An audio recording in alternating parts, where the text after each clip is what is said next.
Et là, Grégoire, bonjour, on va parler d'un sportif, on va lui demander, mais de quelle planète viens-tu? Hors norme, ce garçon. Martin Fourcade, 4e titre à Oslo pendant les mondiaux en ce moment qui se déroulent là-bas en Norvège. Son 4e titre en 4 courses. Il en reste encore 2. Et c'est son 10e titre dans sa carrière. On va regarder ce qui s'est passé hier. Regardez ce garçon qui est seul au monde sur ce podium, déjà sacré champion du monde sur le relais mixte. Le sprint et la poursuite. Le Catalan de 27 ans remporte l'individuel, un contre-la-montre de 20 km avec 2 séances de tir debout et de tir couché alternés. Et à chaque tir raté, c'est 1 minute de pénalité. Avec un 19 sur 20 au tir, le double champion olympique a brillé sur les skis. Meilleur temps sur la piste. Et il devance son premier poursuivant, l'Autrichien Landertinger, de 5 secondes. Et son compatriote Eder complète le podium. Fourcade rêve désormais d'un grand chelem demain relais. Et dimanche, ce sera mass start. On va rester sur les skis. Retour en France avec le SFR Freestyle Tour et finale de Coupe du Monde de ski freestyle dans le halfpipe de Tignes en Savoie. Ce garçon s'appelle Kevin Roland, le rider de la Plagne, fait coup double. Il remporte l'épreuve et s'empare du globe de cristal de la spécialité. Il a impressionné ses adversaires et les 15 000 spectateurs qui ont bravé le froid. À 26 ans, il remporte cette Coupe du Monde pour la 2e fois de sa carrière. Il a aussi un titre de champion du monde à son actif, une médaille de bronze au dernier JO et 4 titres aux X Games, dont les derniers se déroulaient en janvier. À noter la 3e place de son compatriote Ben Valentin.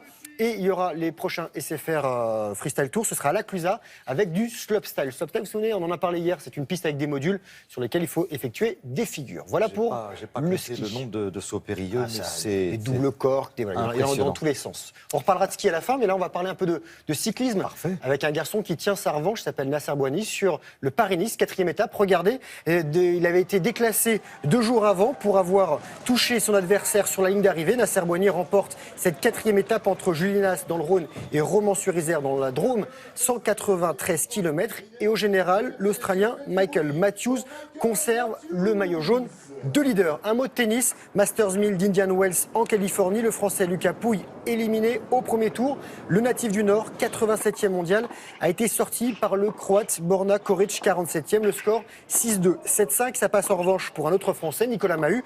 Et dans le tableau féminin, Caroline Garcia, elle, est tombée d'entrée.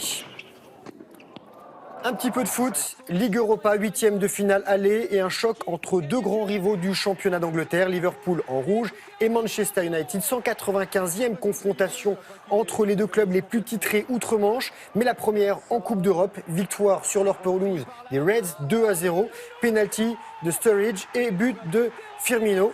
Et autre victoire 2-0 pour les Espagnols de Villarreal face aux Allemands du Bayer Leverkusen. Le Congolais né en France, Cédric Bakambu, lui, s'est offert un doublé, donc les 2 seuls buts de ce match.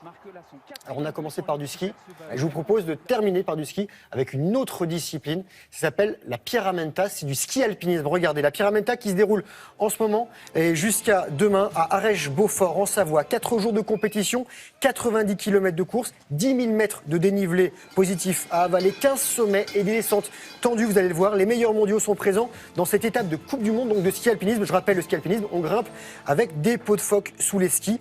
Et c'était la 2e étape hier. Victoire du duo franco-espagnol Matteo Jacquemot, Kylian Jornet, qui est un spécialiste également du trail. Ils sont en tête du général. Et je ne sais pas la vitesse à laquelle ils grimpent, s'ils ont le temps de profiter des beaux paysages du Beaufort.